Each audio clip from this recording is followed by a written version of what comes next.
آپ نے دیکھا آج یہودی تھوڑی تعداد میں ہے لیکن حکومت کر رہا ہے. اس کے مجال، اس کی اجازت کے بغیر امریکن سانس نہیں لے سکتا. یہودی کی اجازت کے بغیر ڈچ مین کا سانس نہیں نکلتا. یہودی کو دیکھتا رہتا ہے ڈچ مین کیا کہتا ہے یہودی. یس سر، گردن جھک گئی، کیونکہ پیسہ اس کے ہاتھ میں ہے، بینک اس کے ہاتھ میں ہے، کمپنی اس کے ہاتھ میں ہے، ڈپارٹمنٹل اسٹور اس کے ہاتھ میں ہے، سپر مارکیٹ اس کے ہاتھ میں ہے، گولڈ اس کے ہاتھ میں ہے، ڈائمنڈ اس کے ہاتھ میں ہے.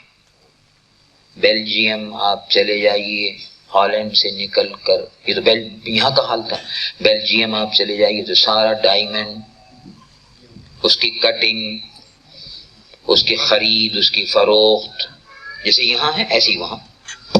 جرمنی چلے جائیے، سوئٹزرلینڈ، ڈائمنڈ، سونا، گولڈ، پیور، ملاوٹ جیسا بھی ہو. افریقہ چلے جائیے، ساؤتھ افریقہ، جانسبرگ، سونے کی ساری کانیں، کون؟ یہودی. کمبرلے، ڈائمنڈ کی کانیں، کون؟ یہودی. University head of the department science, یہودی. Biology head of the department, یہودی.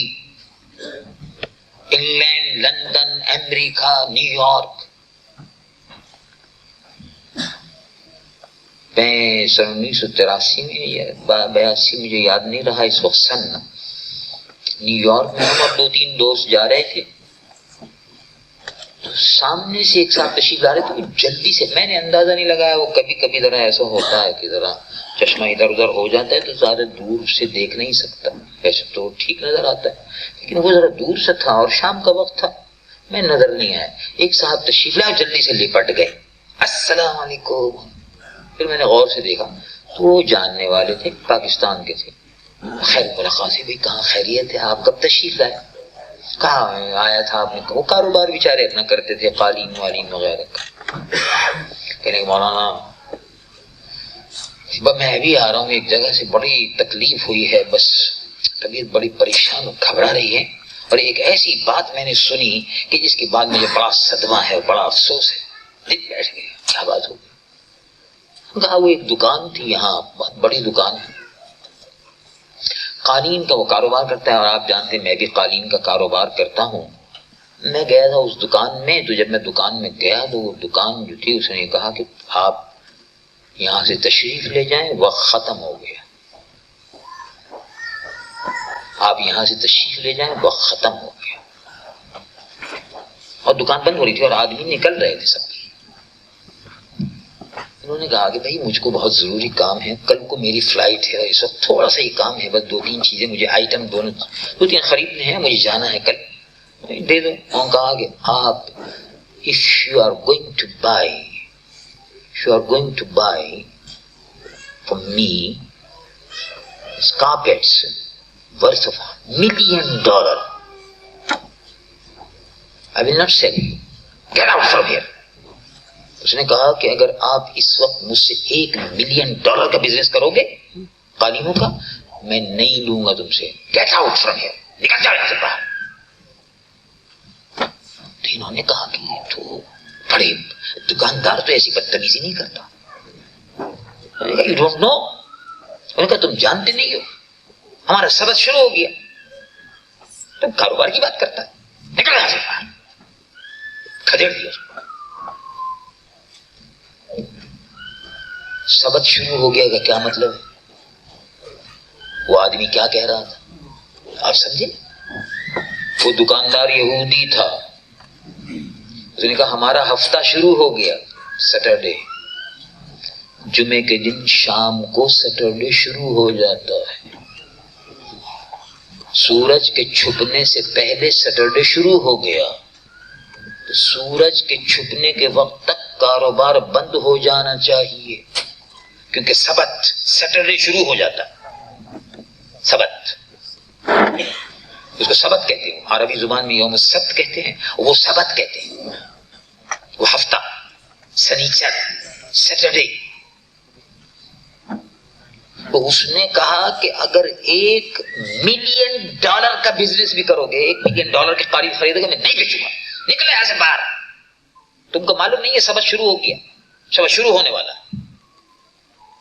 اب آپ غور فرمائیے، یہودی اپنے سنیچر کے دن کا احترام کرتا ہے، کاروبار نہیں کرتا. کتنے مسلمان ہیں جن کی دکانیں جمعے کے وقت کھلی رہتی ہیں؟ کتنے مسلمان ہیں؟ ذرا دیکھو آپ ذرا. پھر کہتے ہیں یہودی مارتا ہے. یہودی مارتا ہے، وہ تو مارے گا، وہ تو مارے گا. اور اگر آپ مسلمان بھی دامن محمد رسول اللہ صلی اللہ علیہ وسلم کو اسی طرح سے تھام لو جیسے صدر اول میں صحابہ نے تھام دیا تھا. صحابہ نے کس طرح سے تھاما؟ کہا یا رسول اللہ، یہ جو بدر کے میدان میں لوگ جا رہے ہیں، آپ جو فرما رہے ہیں، تو اے اللہ کے محبوب صلی اللہ علیہ وسلم، مقداد رضی اللہ عنہ، سعد رضی اللہ عنہ انصاری، لعلک ترید بنا یا رسول اللہ، کہ آپ یا رسول اللہ، کیا آپ کی مراد ہم سے، آپ ہم سے پوچھنا چاہتے ہیں؟ تو حضور حکم فرمائیے. جب بدر میں لڑائی کا وقت آیا تو صحابہ نے یہ نہیں فرمایا کہ یا رسول اللہ آپ دعا کر دیجئے، آپ کی دعا سے سب کافر ختم ہو جائیں گے، اور یہ ہو جاتا. لیکن تدبیر، اگر مسلمان قوم بیکار رہے گی، علم حاصل نہیں کرے گی، سارا میدان دوسری قوموں کے لیے چھوڑ دے گی، کاروبار بھی تجارت بھی سب آگے بڑھو، اور یہ بیٹھے رہیں گے گھروں میں، تو کیا ہوگا؟ تو صحابہ بھی حضور سے کہہ سکتے تھے، لیکن کیا فرمایا صحابہ نے؟ سعد انصاری رضی اللہ عنہ وارضاہ نے فرمایا لعلک ترى ما تقر به عینک یا رسول اللہ صلی اللہ علیہ وسلم. حضور آپ حکم دیجئے،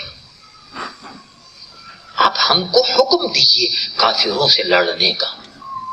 تو آپ کے دائیں، آپ کے بائیں، آپ کے آگے، آپ کے پیچھے، اور ایسے لڑیں گے اور ایسا دکھائیں گے آپ کو لڑ کر کہ آپ کی آنکھیں ٹھنڈی ہو جائیں گی، خوشی ہو جائے گی. ما تقر به عینک یا رسول اللہ.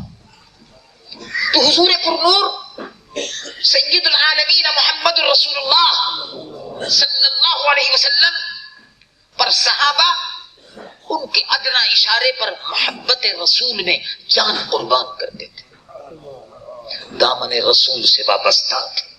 یہ ان کی کامیابی کا راز تھا، یہ ان کی کامیابی کا راز تھا.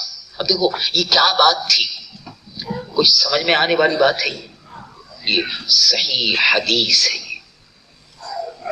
عقبہ ابن نافع رضی اللہ عنہ، کرامات صحابہ میں ہے یہ، اسد الغابہ فی معرفت احوال الصحابہ میں، اور تابعین و صحابہ کے حالات پر جو مشتمل کتاب ہے اس میں لکھا ہے عقبہ ابن نافع مسلمانوں کے جرنل تھے، تابعی رسول اللہ تھے، حضور پرنور صلی اللہ علیہ وسلم کے صحابہ کو دیکھنے والے تھے،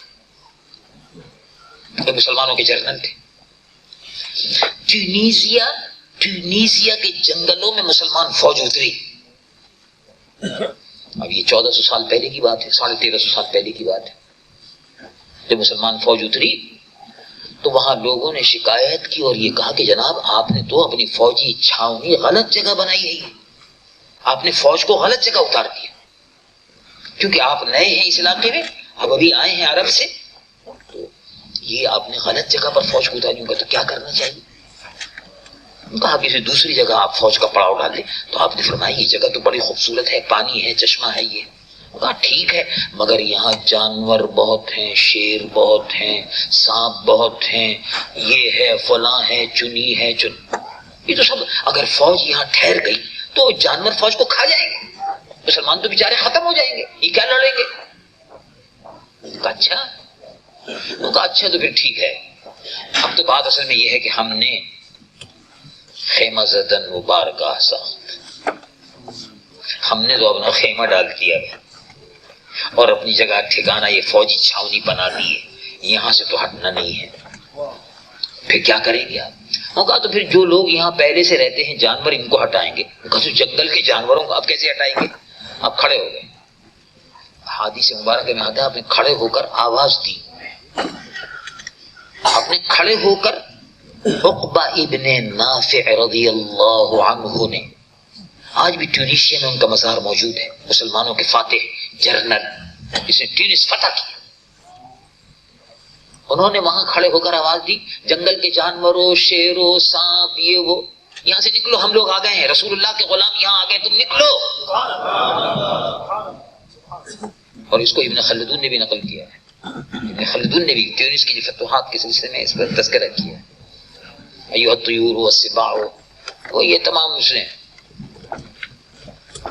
جب حضرت نافع نے کھڑے ہو کر یہ کہا تو وہ نئے نئے جو کچھ لوگ مسلمان تھے یا جو کافر وہاں کی آبادی تھی جو برستہ بتانے کے لیے رکھ لیتے تھے نا، وہ بڑے حیران تھے، کہنے لگے یہ پاگل آدمی ہے، بیوقوف آدمی، یہ جنگلی جانوروں کو آواز دے رہے ہیں. وہاں کھڑے ہو گئے جنگل میں اور آواز دی، پرندوں، چرندوں، شیروں، سانپوں، سب کے سب یہاں سے نکل جاؤ، ہم غلامان مصطفیٰ اب یہاں آ گئے ہیں. جنگل میں ہم چھاونی بنائیں گے، ملٹری کا کیمپ بنائیں گے، یہاں ہمارا ملٹری کا کیمپ یہاں بنے گا، نکل جاؤ یہاں سے، سب نکل جاؤ، میدان صاف کر دو، جنگل خالی کر دو.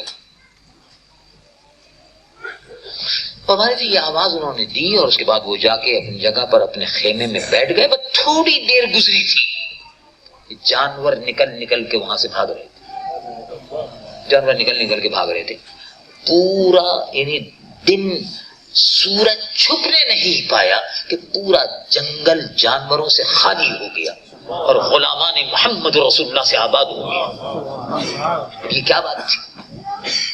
بات اصل میں یہ ہے کہ ہم خدا کے تھے تو خدائی ہماری ہوگی، اور جتنا ہمارا تعلق اللہ سے اور اس کے محبوب سید العالمین محمد رسول اللہ صلی اللہ علیہ وسلم سے جتنا تعلق مضبوط ہوگا، اتنا ہی اللہ رب العالمین جل جلالہ وعلا کی رحمت نازل ہوگی. اور یہ جو آج اللہ رب العالمین جل جلالہ وعلا کا وعدہ آج بھی پورا ہو کر رہے گا. وہ کیا وعدہ ہے؟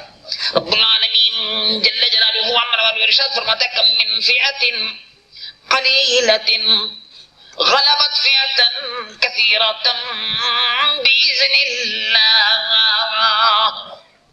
تھوڑی تعداد تمہاری ہوگی لیکن غالب فتح تمہاری ہوگی. ایک مسلمان 10 مسلمان 100 پر، 100 مسلمان 1000 کافروں پر بھاری ہے. دیکھو جنگل میں شیر اکیلا ہی ہوتا ہے، جنگل میں شیر اکیلا ہوتا ہے، لیکن جب شیر جنگل میں نکلتا ہے اور آواز نکالتا ہے تو یہ سب چھوٹے موٹے سب بھاگ جاتے ہیں. شیر کے سامنے پھر کوئی نہیں ٹھہرتا. اور شیر زیادہ نہیں ہوتے، ایک ہی ہوتا ہے، 2 ہوتے ہیں. جنگل میں جانور بہت ہوتے ہیں. مسلمانوں کو کبھی اپنی تعداد کے تھوڑا ہونے کا غم نہیں ہونا چاہیے. پہلی بات تو یہ ہے کہ ایمان مضبوط ہونا چاہیے. وہی ایمان جو صحابہ رضوان اللہ علیہم اجمعین کا تھا، وہی ایمان. اگر اس طرح کا ایمان مضبوط ہوگا تو جہاں بھی آپ ہوں گے یقین رکھیے کہ اللہ کی رحمت کے فرشتے آپ پر اتر رہے ہوں گے، مدد کے لیے اتر رہے ہوں گے. یہ شرط ہے. اور اللہ رب العالمین جل جلالہ نے قرآن مجید و فرقان حمید میں ارشاد فرما دیا، انتم العلون ان کنتم مؤمنین.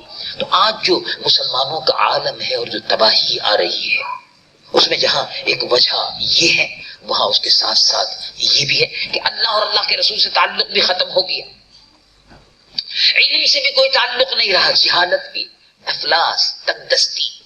اور جگہ جگہ مسلمانوں کی متعلق خبریں بری سننے میں آتی، اچھی خبر بہت کم سننے میں آتی ہے. اس کی وجہ یہی ہے کہ تعلق کمزور سے کمزور ہو گیا. جتنا تعلق دربار محمد رسول اللہ صلی اللہ علیہ وسلم سے مضبوط ہوگا، اتنا ہی انشاءاللہ العزیز اللہ رب العالمین کی مدد آ کر رہے گی. اللہ تبارک و تعالی جل جلالہ وعلا والہ مجھے اور آپ کو سب کو عمل کی توفیق عطا فرمائے. وآخر دعوانا الحمدللہ.